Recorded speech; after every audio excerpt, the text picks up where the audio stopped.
अज़ीज़ तलबा अस्सलाम वालेकुम। मैं वली मुबशिर। आप देख रहे हैं पाकिस्तान की सबसे बड़ी यूनिवर्सिटी का पहला और मुस्तनद यूट्यूब चैनल MB की स्टूडेंट केयर लाइन।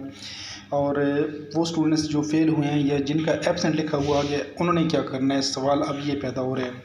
तो मैं आपको ये बता दूं कि आपका जब तक लास्ट सेमेस्टर का एडमिशन ना चला जाए उस वक्त तक आपने किसी भी फेल सब्जेक्ट का एडमिशन नहीं भेजना। किसी दूसरे सेमेस्टर के साथ आपने फेल सब्जेक्ट का एडमिशन नहीं भेजना। यहाँ पे मैं आपको एक और बात क्लियर कर दूं कि अगर आपका रीअपीयर या अगेन रीअपीयर लिखा हुआ है तो आप फेल नहीं है। अगर आपका रीपेयर अगेन रीअपीयर वर्कशॉप या अगेन वर्कशॉप लिखा हुआ है तो आप फेल नहीं है। आपका अगर अगेन वर्कशॉप है तो सिर्फ वर्कशॉप करनी है, अगर अगेन रीअपीयर है या रिपेयर है तो सिर्फ पेपर देना है आपने, उसके लिए कोई एडमिशन कुछ भी नहीं करना। अगर आपका फेल लिखा हुआ है या आपका एब्सेंट लिखा हुआ है तो ऐसी सूरत में आप फेल होंगे। तो इसके लिए आपने किसी दूसरे सेमेस्टर के साथ एडमिशन नहीं भेजना। ये नहीं कहना कि मेरे तीसरे सेमेस्टर का एक सब्जेक्ट फेल है तो उसका मैं चौथे के साथ एडमिशन भेज दूंगा। चौथे का आपने बिल्कुल अलग एडमिशन भेजने।